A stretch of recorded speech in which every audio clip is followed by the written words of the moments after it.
Depression. Spiritual and physical apathy. BD0599 from September 30, 1938, taken from book number 13.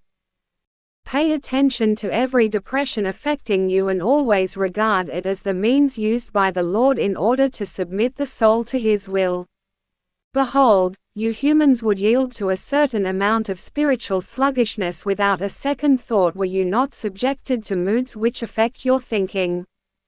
To discover the reason for depression in order to resolve it can only ever be spiritually beneficial, for the human being's task is to be constantly active so as not to diminish in his vigor, and this applies both to the body as well as to the person's spirit. Once the state of diminished vigor has occurred, spiritual as well as physical activity is likely to wane, and this would always signify a decline, which divine wisdom seeks to prevent, providing the earthly child willingly complies with every encouragement and prevention. The danger of such a decline is too great to be overlooked. On the contrary, it must be fought by using all available means, which therefore very wisely happens by subjecting a person to depressions which, in turn, give cause for reflection and exert an invigorating effect on body and spirit.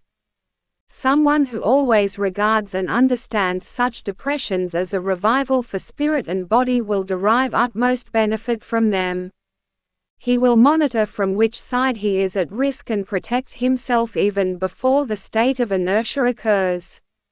This is how the Lord protects His own from weariness and at the same time combines it with an educational purpose. A increased vigorous activity. With thoughtful introspection as to how small and inadequate the earthly being actually is, and in so doing the human being regains his inner humility when he is at risk of losing it. Divine wisdom must frequently intervene if the soul's improvement is to progress steadily. You humans are so weak and without perseverance. Were it left up to you alone, without the support of divine grace, any progress would be hard. Nothing in the world lasts forever.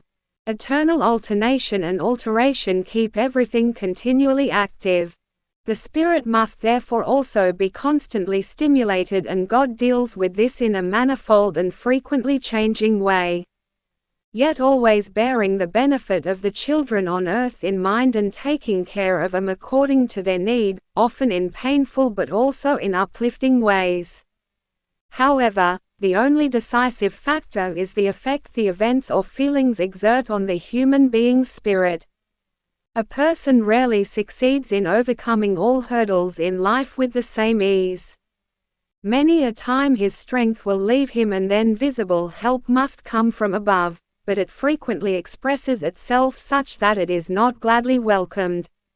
That is, in the shape of emotional depressions which so burden the earthly child that it will try to master them and thereby liberate itself from the impending danger of inertia.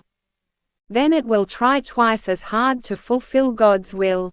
It will aim to attain a state of inner peace again, and can only achieve this through increased activity. Consequently, every depression, if it seems to burden the earthly child, also includes a certain blessing providing it is recognized as such.